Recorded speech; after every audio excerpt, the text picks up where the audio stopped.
Is this Stacy Johnson? Who's asking?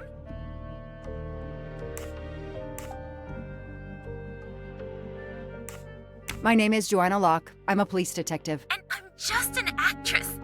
Now what did I do wrong? Nothing. I need your help.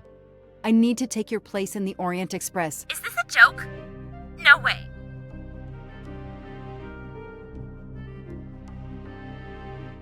Do you remember the Armstrong kidnapping? Of course I do. That poor little girl. I'm a police officer. I have a new lead that may help me find her killer. Wait, didn't they prove it was the nanny? I have found compelling new evidence. I've reopened my investigation. You know, I had my doubts about the murderous nanny. I played a nanny a couple years ago in a slasher. I was killed in the first episode, but it got me interested in helping kids. Stacy, please. You say you help kids? Well, I joined a couple of associations who are trying to help underprivileged kids. If this little girl's real killer is still out there somewhere, I'd do anything I could to help. Getting me on that train will help more than you can imagine. So, you want my ticket for the Orient Express? But I booked it months ago. I was so much looking forward to this trip.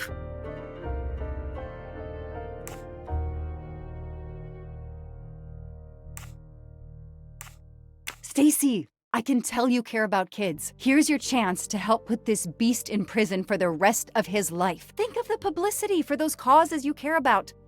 Think about the kids. The kids? Yeah. All right. We'll do it for Daisy and the kids who suffer. I'll take care of changing the tickets to your name and send it to you. Get him. Make him pay. I will. Thank you so much.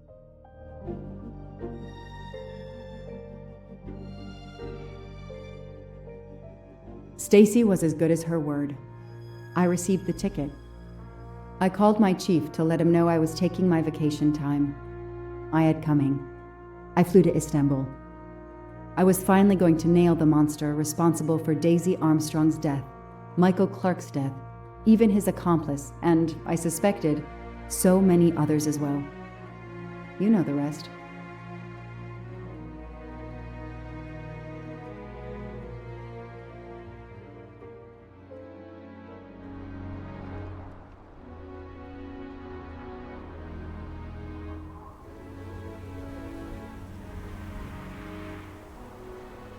And that's how I found myself on this train. On Ratchet's trail. The rest, you know. My identity is easily checked with the Berkshire Police. Thank you for your detailed account, Mademoiselle Locke. In addition to giving us crucial details of the investigation, you have made it clear that there are many who might wish to see Ratchet dead.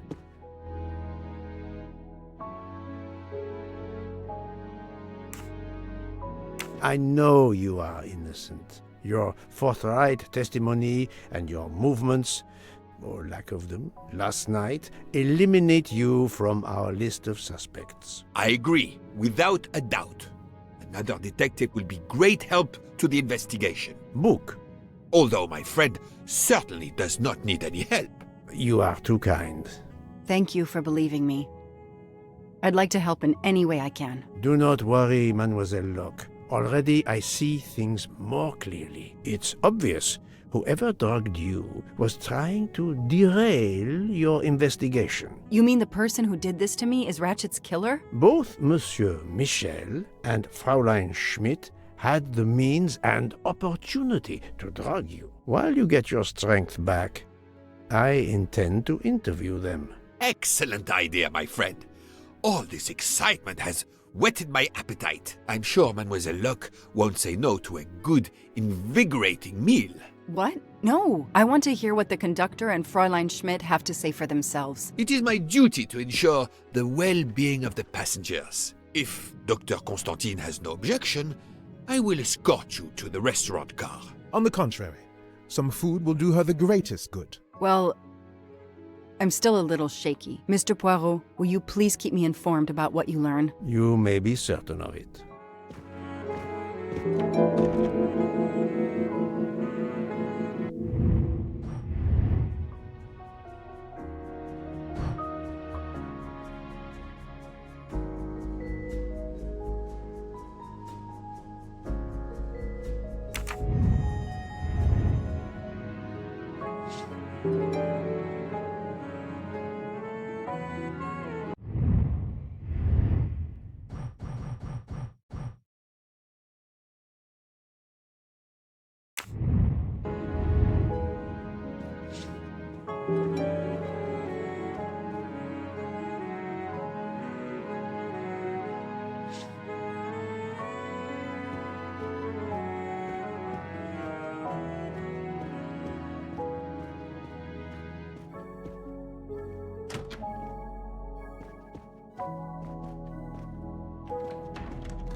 I have nothing to ask them at the moment.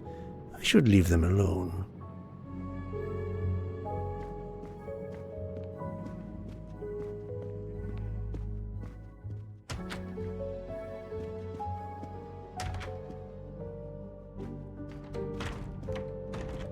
Good evening, Fräulein Schmidt. May I disturb you for a moment? You asked so politely, mein Herr, but I do not think I have a choice.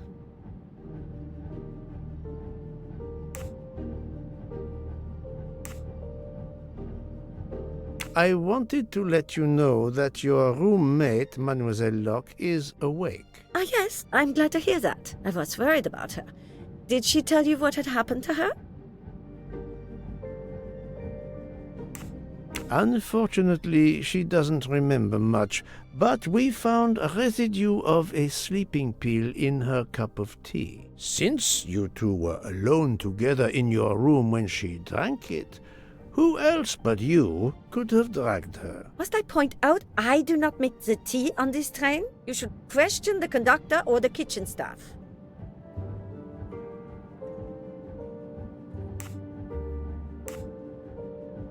I know you have sleeping pills, Fräulein. I do have some. Do you think I'm the only person on this train who finds it difficult to sleep? I believe the Countess Andreni takes them. And I heard the Olsen woman thanking Mrs. Hubbard for a pill. That was aspirin. If you say so. Mademoiselle Locke could have died. Whoever drugged her must not feel any empathy for their fellow human beings, given the dose that Mademoiselle Locke ingested. She was close to death. Oh my God. What did I do? I didn't want to hurt her. Just have her sleep for a few hours while we had time. We? Time for what? Time for what, Madame Schmidt? You think I feel nothing? Nothing? That poor little girl. Indeed, that poor little girl. Fräulein Schmidt is somehow connected to the Armstrong case.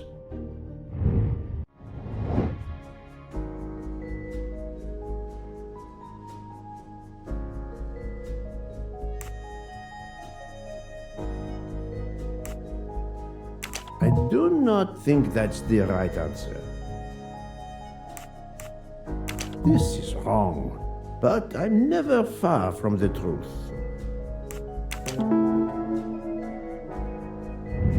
My little gray cells did not let me down. Fräulein Schmidt, I have a certain reputation for sniffing out... I am not a murderer. Forgive me, but I was going to say brilliant chefs. You were the Armstrong family's cook, were you not? But... yes. I was the cook of that lovely, lovely family. I'm sorry, but I must ask you to give me some time to collect myself. It wasn't supposed to be like this, my darling, my poor darling child. I will give you that time, Fräulein. You have given me much more in exchange. I must check in with my other suspects to make certain I have all the pieces of the puzzle in my possession.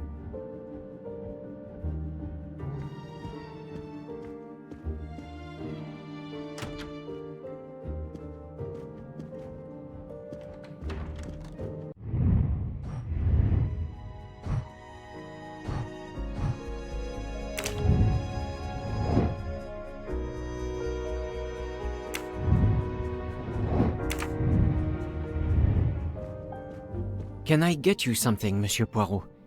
Everyone is so tense. An aperitif soon, Monsieur Fauchet, with pleasure, when the matter is resolved.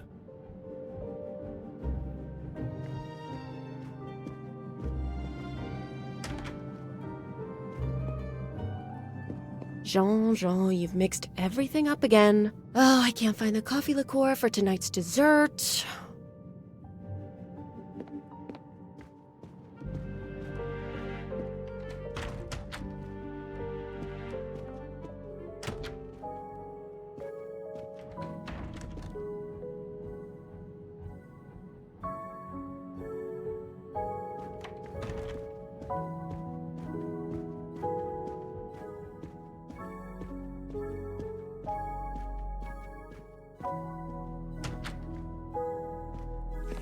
Not now! Not now. I have a dinner to prepare. Would you interrupt Michelangelo or Da Vinci?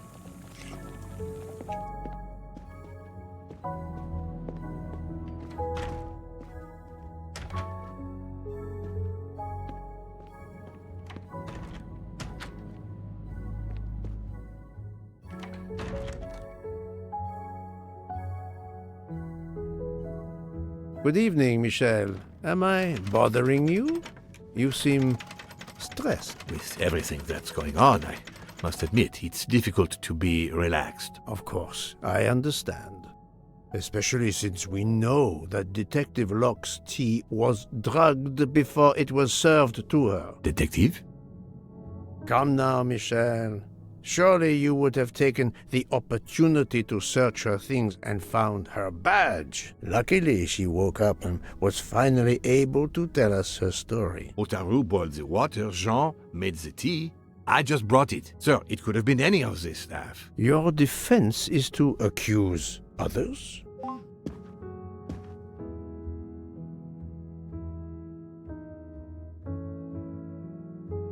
You have a network connection? No, unfortunately. It's just an automatic reminder to pay my rent. I always forget, and my landlord complains. Pierre Michel had to be involved in the murder. The drugged tea, his post at the end of the hall, and now I know why I know more than one of those people on the screen.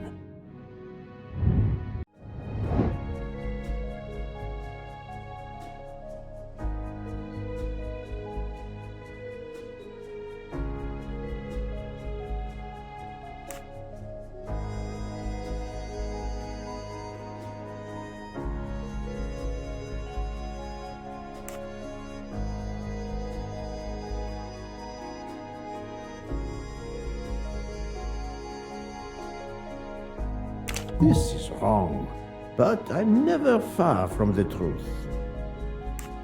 Good.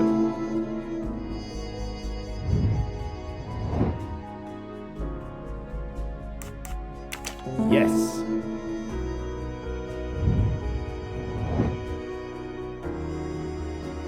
Adequate.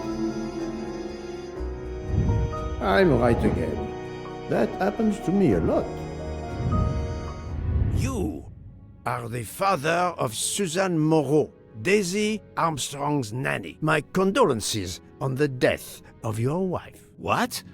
But my wife... Enough lies. Suzanne does not bear your name? No. Suzanne's mother and I were divorced. Suzanne kept her mother's name. My most sincere condolences, Monsieur Michel, on the deaths of Suzanne and your wife. This job, I loved them, but I was never there for them. Then, a year after the divorce, Solange became ill. Suzanne took her to this special hospital in the US. Got that job as Daisy's nanny.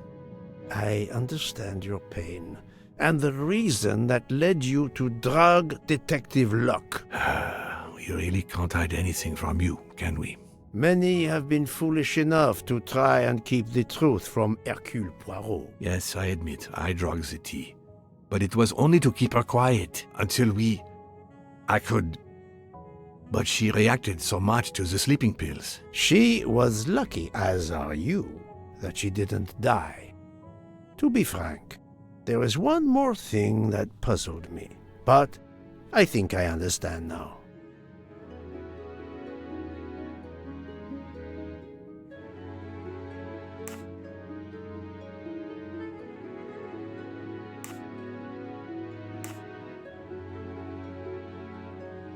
Monsieur Hardman was Suzanne's fiancé. Huh.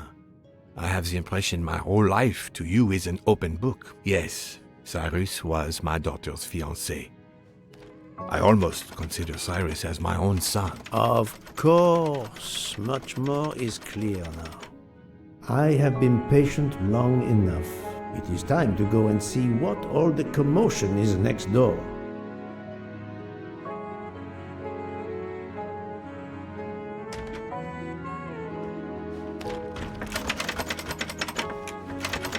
Monsieur Hardman, excellent. The gods who watch over detectives must have trapped you here. Why didn't they watch over me? I'm a detective too. I was talking to Michelle about a leaky faucet, and I wanted to go out, but you showed up. No need to invent some preposterous story. But really, Michelle has told me everything. You are the fiancé of Suzanne Moreau, his daughter. Oh. I see. Surely this is not a big surprise to you. No. Suzanne was the only woman I ever loved. And I failed her. We got into a spat. It was nothing, but I was too proud to apologize. We weren't speaking at all. Suzanne never really cared for that guy Noah. She would have forgiven me. If only. If only. If only. A common refrain between lovers who quarrel. Obviously, Pierre Michel and Fräulein Schmidt both drugged Detective Locke's tea, causing the overdose. No wonder she had so much trouble waking up. Time to report my findings to her and book.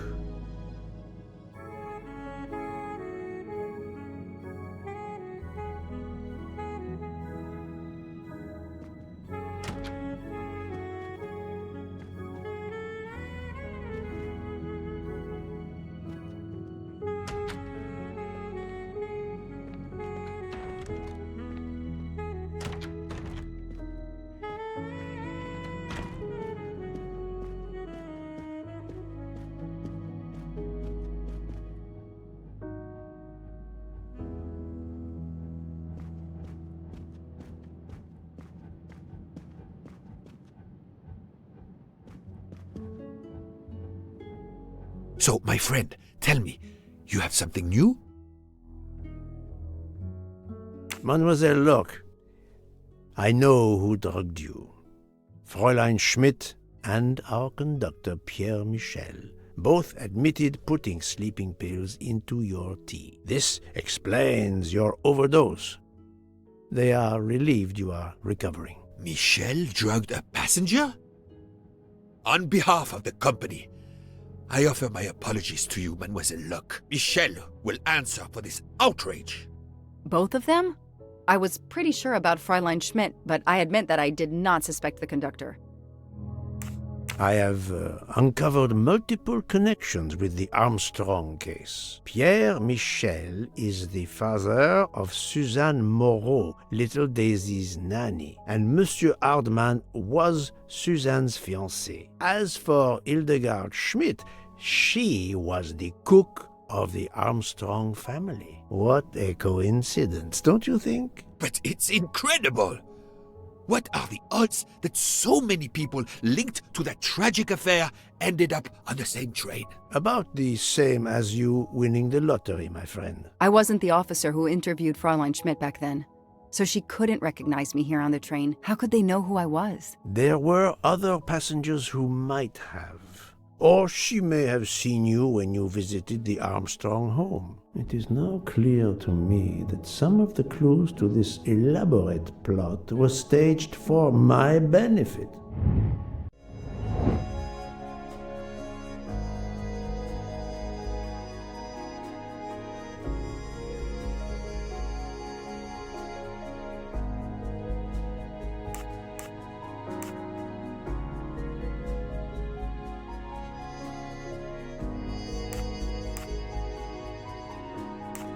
I must admit I'm not right this time. No, not good. That was easy. Some clues and information collected so far could lead to a hypothesis. The murderer boarded the train in Vinkovsky, killed Ratchet, and then left the train immediately. How did you come to that possibility? Monsieur Hardman told me about a short man with a high-pitched voice who threatened Ratchet. Imagine for a moment that this man, wearing a wagon-lit conductor's jacket, killed him while Michel was on the platform at Vinkovsky. This murderer then hid the conductor's jacket in Detective Locke's room, then fled before the train left. Why choose Detective Locke's room? Why, indeed. Let me re-explain from the beginning.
Et voilà. Mon Dieu! Oui! That must be it! Everything fits so well! It fits too well, my friend. Other clues lead to a second hypothesis, much more plausible.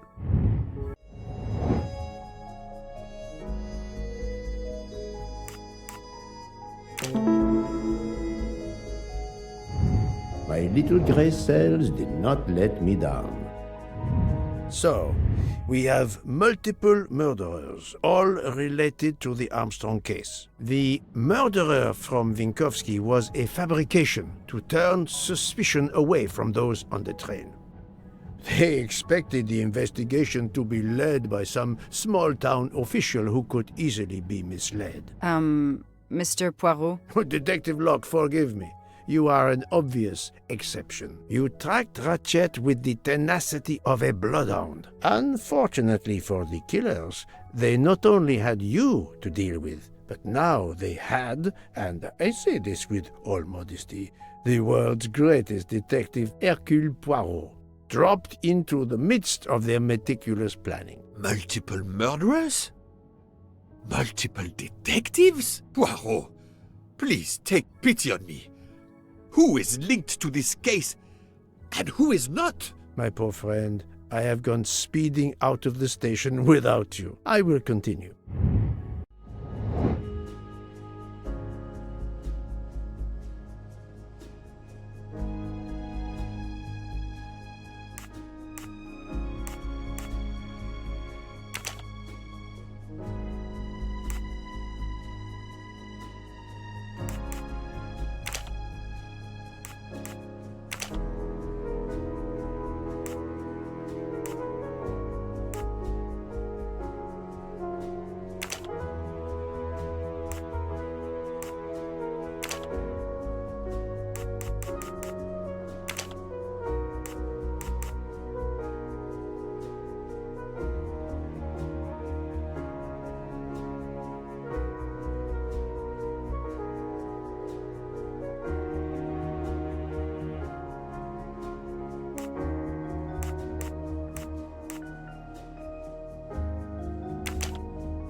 This is wrong, but I'm never far from the truth.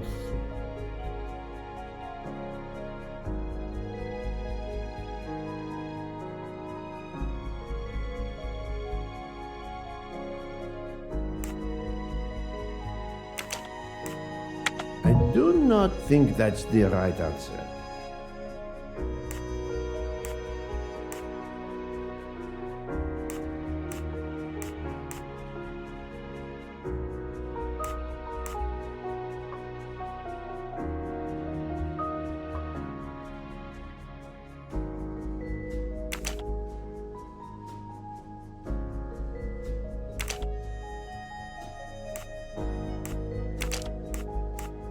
No, not good.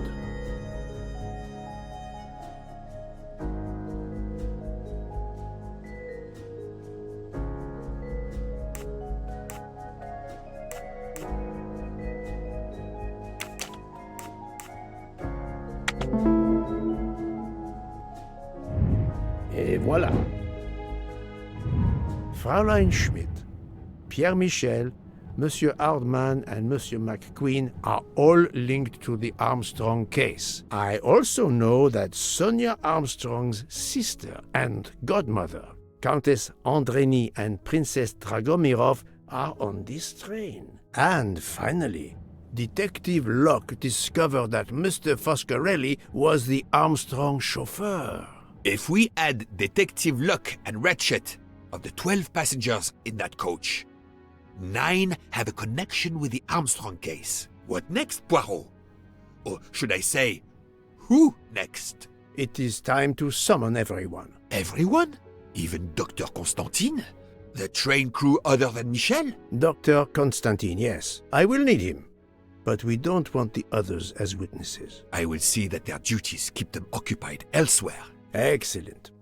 I have always thought this moment in a case is much like Rodin unveiling the thinker before a captivated audience. A work of art. Have you not felt that way, Detective? No, Mr. Poirot. I'm happy just to slap the cuffs on him. Well, there is some artistry in that as well, I suppose. Where would you like the unveiling, Poirot? The lounge? Perfect. Then I will gather all the passengers in the lounge.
Monsieur Bouc, Are the train crew locked in their quarters? Yes, they are. Then the stage is set for the final act.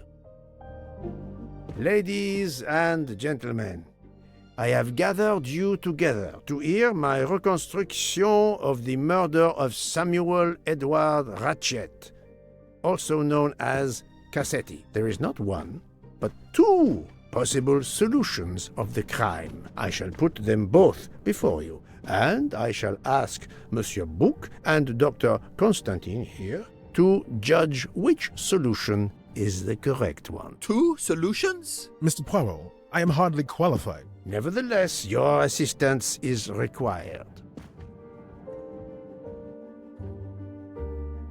Now, you all know the facts of the case. Ratchet was found stabbed to death this morning. He was last known to be alive at 12:37 a.m. last night, when he spoke to the wagon-lit conductor through the door. His watch was found to be badly dented, and it had stopped at 1:15. Dr. Constantine, who examined the body, puts the time of death as having occurred between midnight and 2 in the morning. At half an hour after midnight, as you all know, the train ran into a snowdrift. After that time, it was impossible for anyone to leave the train. So, here is my first theory. The enemy, as Ratchet expected, joined the train at Vinkovsky by the door left open by Captain Arbuthnot and Monsieur McQueen, who had just descended to the platform. He was equipped with a wagon-lit jacket, which he wore over his ordinary clothes, and a pass key which enabled him to gain access to Ratchet's compartment in spite of the doors being locked. Ratchet was under the influence of a sleeping draught. This man stabbed him with great ferocity, 12 wounds in all. He left the compartment through the communicating door to Madame Hubbard's compartment. Yes, that's so. Scared me half out of my wits. The murderer thrust the dagger he had used into Mrs. Hubbard's handbag in passing. Without knowing it, he lost a button of his uniform. Then he slipped out of the compartment and along the corridor. He put the uniform jacket into Detective Locke's suitcase to cast suspicion on her. And a few minutes later, dressed in his ordinary clothes, he left the train just before it started off again, using the same means for egress, the door near the dining car.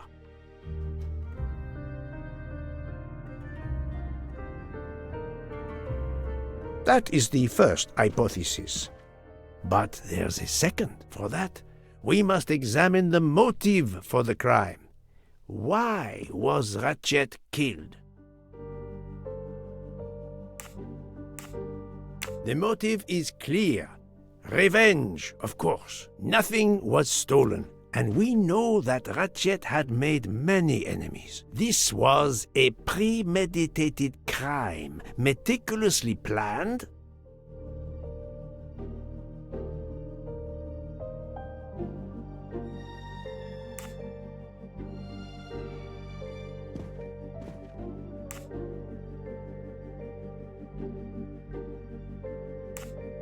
Since the kidnapping and death of little Daisy Armstrong, which traumatized many people close to the family. Even when the police concluded that it was Suzanne Moreau, questions remained. Detective Locke continued her investigation, as did others. They became convinced the truth lay elsewhere. We now know who the real murderer of Daisy is.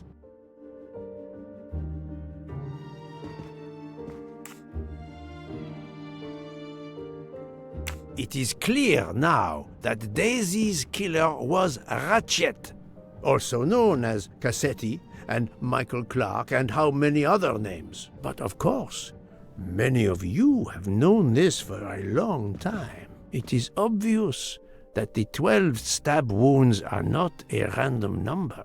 Dr. Constantine's analysis revealed that some stab wounds appeared to have been caused by a right-handed attacker.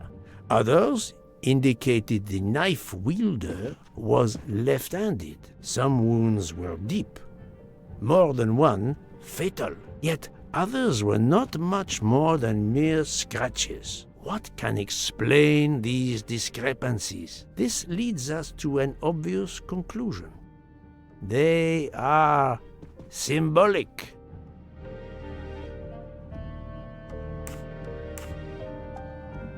"12 stabs. 12! The same number as a trial jury in the United States. But not just a jury of 12 members condemning him to death, but 12 executioners as well. This self-appointed jury had meticulously planned for everything except Snow. snow. The avalanche that stopped us, as well as the presence of not one but two detectives on the train. They had to improvise, to hastily add clues and false leads.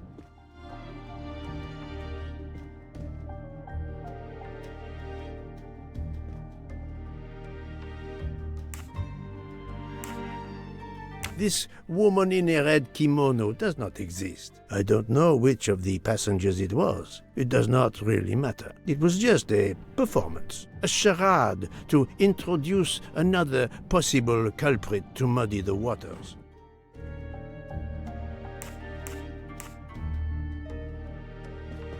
The conductor's jacket, found in Detective Locke's suitcase, was put there only to cast suspicion upon her. The time on Ratchet's broken watch was deliberately set to conceal the true time of the crime. The vial of vaping liquid incriminated Captain Arbuthnot. However, he had a solid alibi confirmed by Monsieur McQueen. Impossible then to suspect him. All these false leads were intended for me. But I am Poirot. I understood the truth. We have a train full of suspects. It's time to identify who the real culprits are. Let's start with Detective Locke.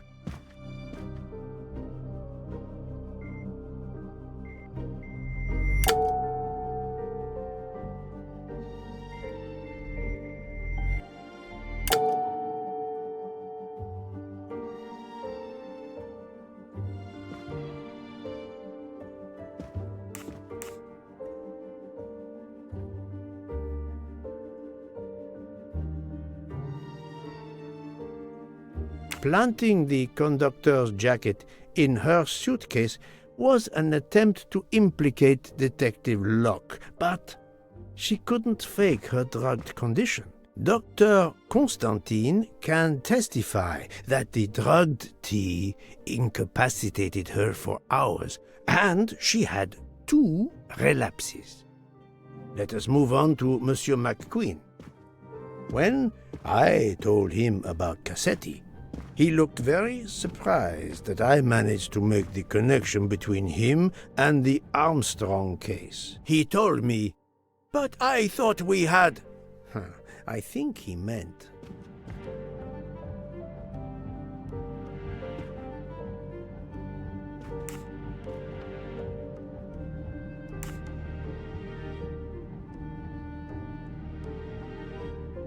You thought you didn't leave any real clues linking the murder to the Armstrong kidnapping. Moreover, you insisted that Ratchet did not speak French when you knew I had heard a voice calling out in French that was supposed to be Ratchet.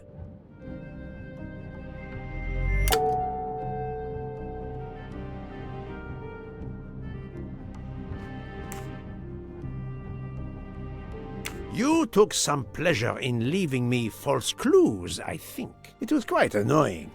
But you told me yourself that your father was the district attorney who handled the Armstrong case. The case haunted my father. At first, he believed Suzanne Moreau had helped her boyfriend, Noah, to kidnap Daisy, even though there were questions that went unanswered, and a young policewoman refused to let it go, continuing to find discrepancies, but never enough to reopen the official investigation. That policewoman sits there. Her name is Joanna Locke. Then tell him. Tell him how in the end my father believed you, how he resigned a job that he loved, racked with guilt that he may have let that monster go free. He died young, broken, his faith in justice broken. That's what Ratchet did to him. Thank you for your honesty, Monsieur McQueen. Your father is one more victim of the man who called himself Ratchet. Now, I will turn to Ratchet's valet, Monsieur Masterman.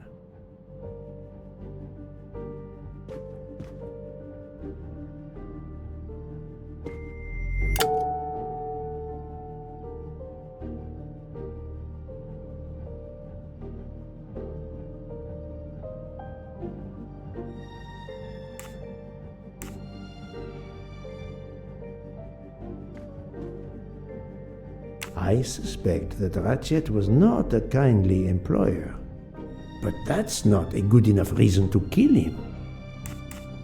Ratchet sensed danger close to him and naturally wanted to stay awake. You gave him sleeping pills without his knowledge. Once he was sound asleep, you could do what you had to do in peace. Sir, I'll tell you the truth.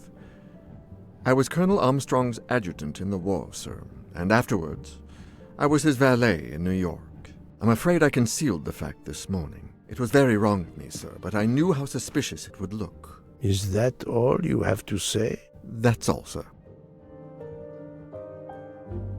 Now, to leave no suspicious stone unturned, let us move on to Monsieur Book. What? Me? A suspicious stone?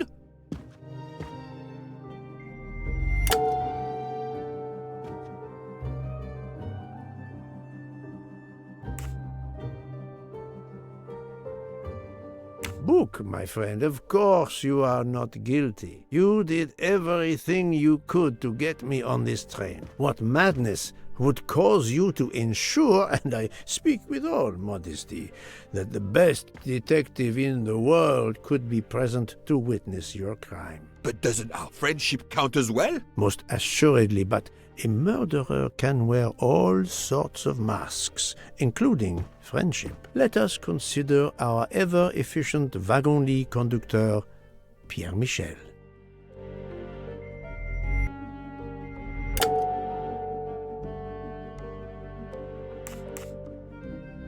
No, that is his motive. I need real, tangible proof. Your admission that you drugged Detective Locke immediately incriminates you, but the murder could not have been possible without your very capable assistance. Your knowledge of train procedures made the murder possible, and your position in the corridor of the train allowed you to be the perfect alibi for several passengers. And your motive? Suzanne Moreau, Daisy Armstrong's poor nanny, who was wrongly accused and committed suicide, was your daughter. C'est un foiré. He got what he deserved. My poor daughter has finally been avenged. My Suzanne. My child. Let's move on now to Monsieur Hardman, one of 3 detectives on this train.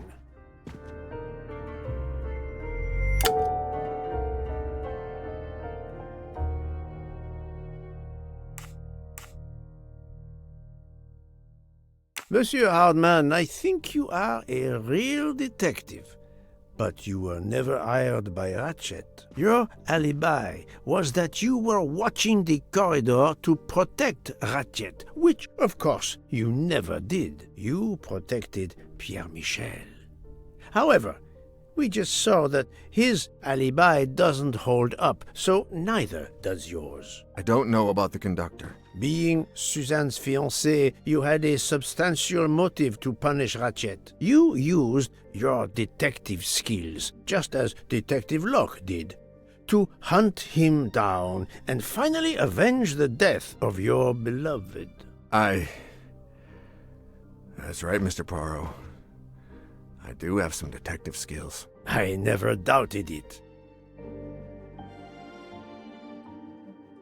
Now, Fraulein Schmidt, the lady's maid with the soul of a cook.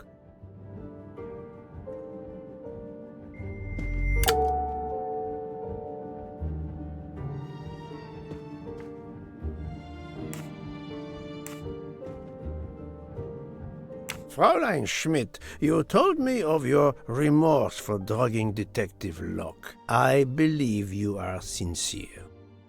However, as the cook of the Armstrong family, you experienced the drama from within. The death of Daisy, then Sonia Armstrong, who died in childbirth, and finally, Suzanne and John Armstrong. So much misfortune in that poor family. The death of this criminal is only justice. Let us move on to Countess Andrény. I was impressed by the earnestness of her husband when he swore to me solemnly on his honor that his wife never left her compartment that night. Should I believe it?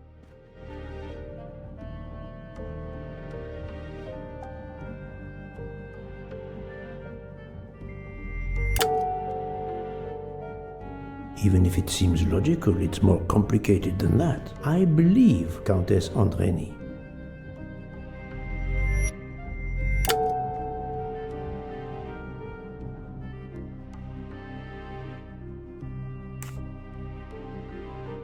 Countess Andrény, being Sonia Armstrong's sister, you had every reason in the world to want to avenge her. But you were incapable of stabbing someone, even after what he had done to you and your family. The night of the crime, you simply took a sleeping pill. I appreciate the irony that nearby, Detective Locke was also in a drugged sleep. When you awoke, you thought the nightmare was over. Rudolph? Hush, my love. Hush. Excellent transition. I was coming to you, Count Andrény.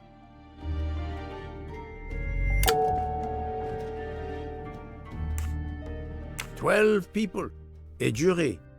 This was very important to all of you. If Countess Andrény did not stab Ratchet, someone had to take her place. And you, Count, the beloved husband. I've seen how fiercely you love and protect your wife."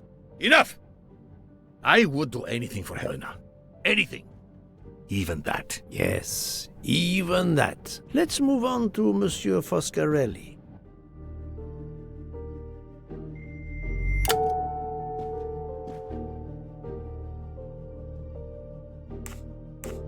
Detective Locke found out that you were the Armstrong chauffeur, and that you planned to travel on the same train at the same time as Ratchet. That is what made her decide to obtain a ticket as well. Unfortunately, she could not prevent the murder.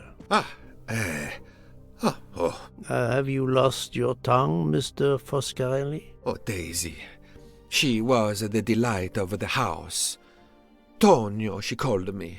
And she would sit in the car and pretend to drive me. And you, Mademoiselle Olson, a champion for the immigrants, a worthy calling.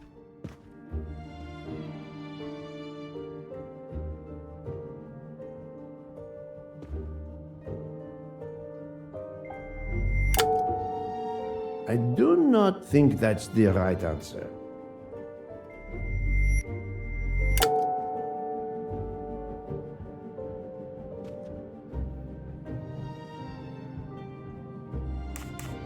Mademoiselle Olsen, you supported Madame Hubbard's story about her connecting door latch, a story that I later demonstrated to be impossible. So, you deliberately lied to me, and you also lied about Mademoiselle Debenham's whereabouts. Enough! I can't take this anymore! I know what you want from me, Mr. Poirot. Very well. Here it is. She was my little Daisy, my angel, so patient. When I patched a scrape or took her temperature, that was my job. But she was so much more to me. She was a shining light in an ever-darkening world. I've tried to honor her by caring for children who have lost everything. Thank you, Mademoiselle Olsen. You too shed light on your part in this mystery.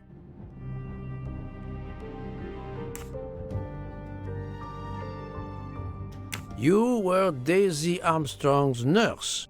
I will ask you no more questions. It is enough that you have admitted what I know to be the truth, and I understand. Let's move on. Dr. Constantine. You suspect me? I know none of these people. I didn't know Ratchet either, and I've taken a solemn oath to help people, not murder them.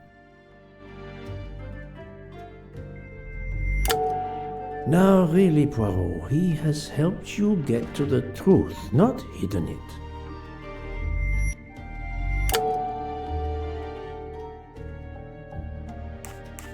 Dr. Constantine was certainly helpful to my investigation, but that does not prove he is innocent.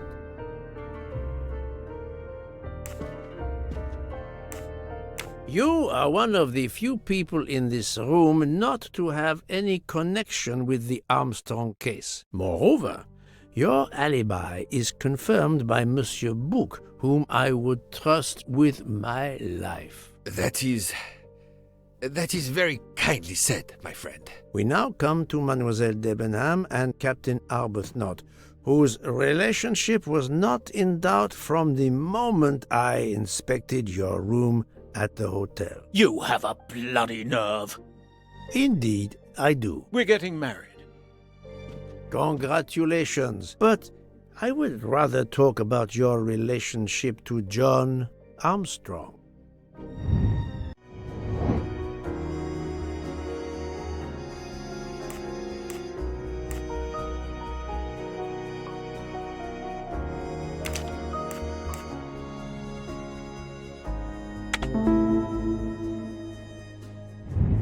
That was easy. Captain Arbuthnot, you served in the army with John Armstrong. What I don't understand is why a man your age is still a captain. One might expect you to be a colonel as well. Ever fought in a war, Poirot? It was war that first brought me to England. Then you know what it's like. There's a shattering sound, and death, and mistakes, acting on intelligence that proved to be wrong. I sent a patrol to their death. Good men, brave men, wasted. John testified on my behalf at a court-martial. I'm not a colonel. I don't deserve to be, you bloody fool. But I'm also not in prison. John remained my best friend until... There, you have my story. Understand now? Archie, calm down, please. You're right, Mary. What you see in me, I don't understand. Oh, Archie, I see in you what John saw. Miss Debenham, I'm sorry. My turn, is it? I'm afraid so. And you have caused me quite a puzzlement. Your connection with the Armstrong family was not obvious. Then I remembered the job you currently hold.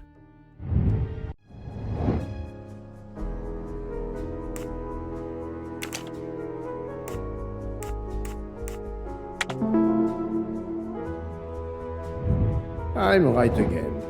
That happens to me a lot. You were the teacher of...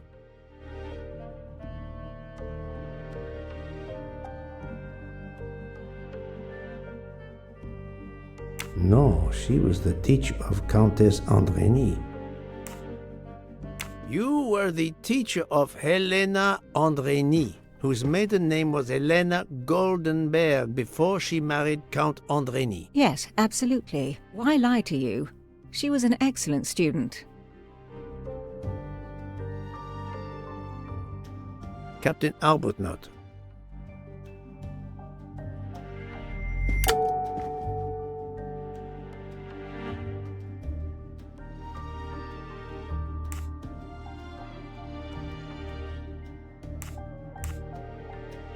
The fact that he probably killed enemies during the war does not make him a cold-blooded murderer. No, his vial found at the crime scene was a decoy. You had one of the strongest alibis, thanks to Mr. McQueen, but his testimony melted like a snowflake. There went your alibi. Poof! Unless you have another one. As for you, Mademoiselle Debenham,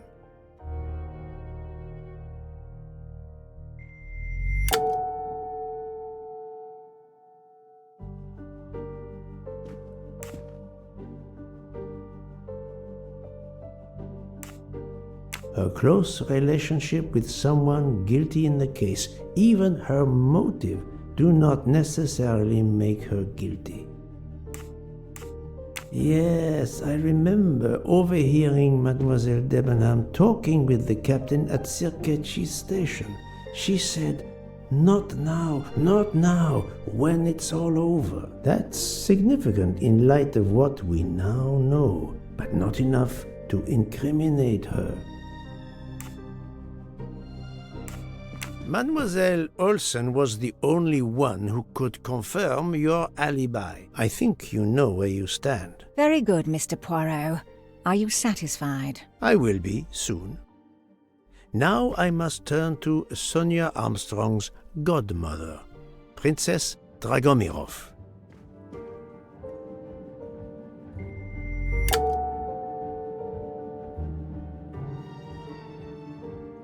Princess Dragomirov, you weren't on my list of suspects at the start, given your social position. I left my social position in a cold country. Do you object to being addressed as Princess? I deny people the opportunity. It makes a good story to tell their friends. It also guarantees a good table in the best restaurants. Princess, there is also, forgive me, your extreme physical fragility. It does not stop me when I must be strong. Indeed. Of more importance, though, is the fact that you're the only left-handed person on the train, and the single blow to ratchet from a left-handed person was very, forgive me, weak. Finally, I'm afraid I know the alibi that you shared with Fraulein Schmidt is false. You have been very thorough, sir. I hope you will permit me to say we are much alike. I am honored. Now it is time to end with Mrs. Hubbard, or should I say,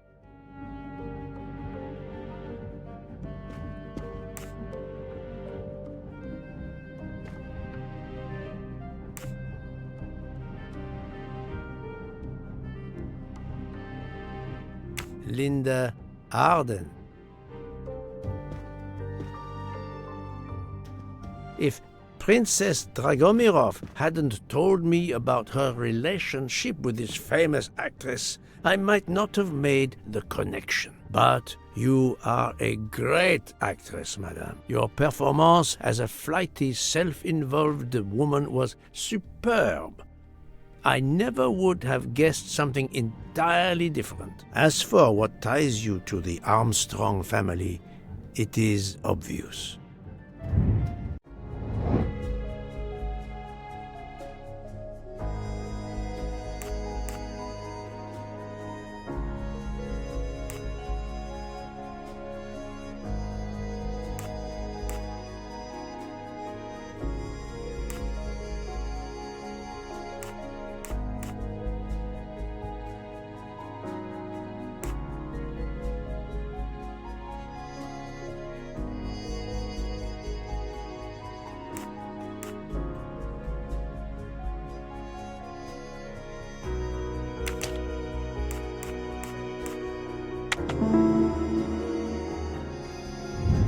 Et voilà.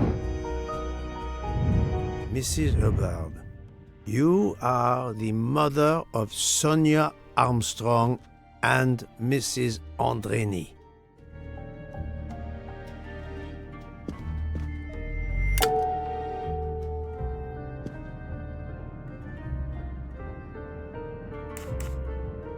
Madame Hubbard, you really are a remarkable actress. You put so much effort into your character and into staging the murder. I saw it as a perfect mosaic, each person playing his or her allotted part, so carefully arranged that if suspicion should fall on any one person, the evidence of one or more of the others would clear the accused person and confuse the issue. Everything was meticulously planned. But you hadn't expected that Detective Locke and I would be on this train, and the avalanche would block it on the night of the murder. You had to improvise. But again, improvisation would be another of your skills as an actress. So you came up with the story that the latch on the door that communicated with Ratchet's compartment was hidden by the handbag. I always fancied myself in comedy parts. That slip about the sponge bag was silly. Shows you should always rehearse properly. You know all about it, Mr. Poirot. You're a very wonderful man, but even you can't quite imagine what it was like. That awful day. I was just crazy with grief. So were the servants. We decided then and there that the sentence of death that Ratchet had escaped had got to be carried out. There were 12 of us, or rather 11. Suzanne's father was over in France, of course. First we thought we'd draw lots as to who should do it, but in the end we decided on this way. It was the driver, Antonio, who suggested it. Mary worked out all the details later with Hector McQueen. It took a long time to perfect our plan. We first had to track Ratchet down. Hardman managed that in the end. Then we had to try and get Edward and Hector into his employment. Well, we managed that. Then we had a consultation with Suzanne's father. Captain Arbuthnot was very keen on having 12 of us. He seemed to think it made it more orderly. He didn't like the stabbing idea much, but he agreed that it did solve most of our difficulties. Well, Suzanne's father was willing. Suzanne had been his only child. We knew from Hector that Ratchet would be coming back from the east, sooner or later, by the Orient Express. With Pierre Michel actually working on that train, the chance was too good to be missed. My daughter's husband had to know, of course, and he insisted on coming on the train with her. Hector wrangled it so that Ratchet selected the right day for traveling when Michel would be on duty. And then, at the last minute, you came. For the rest of the story, you worked out everything, Mr. Poirot. You were right about all of us. What are you going to do about it? If it must all come out, can't you lay the blame upon me, and me only? I would have stabbed that man 12 times willingly. It wasn't only that he was responsible for my daughter's death, and her child's, and that of the other child who might have been alive and happy now. It was more than that. There had been other children kidnapped before Daisy, and there might be others in the future. Society had condemned him. We were only carrying out the sentence, but it's unnecessary to bring all these others into it, all these good, faithful souls. You are a director of the company, Monsieur Bouc. What do you say?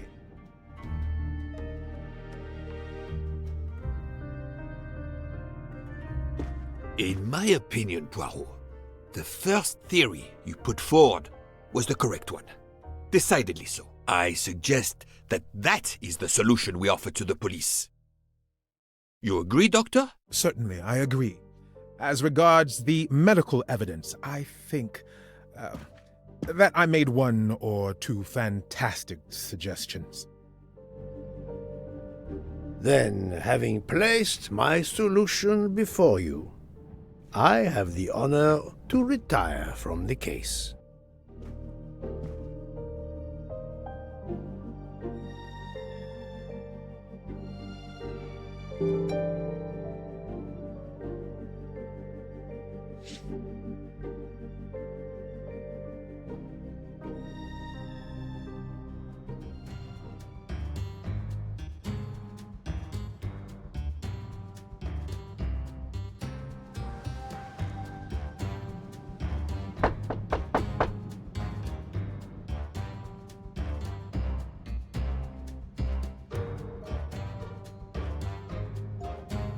I'm sorry to wake you up in the middle of the night, Poirot, but it couldn't wait. There was a detail that bothered me in my preliminary autopsy of Ratchet's body. I went back to examine the body and I discovered a wound covered by another. The blow I hadn't seen was delivered by a thinner, sharper blade. So there were not 12, but 13 stab wounds. 12 stabs for 12 jurors. It doesn't work with 13 wounds. The symmetry is destroyed. It can't be one of the culprits who stabbed him twice? Doctor, a different knife was used. There is only one explanation. Somehow, some way, there is a 13th murderer on this train. We must tell Book. The case is not solved.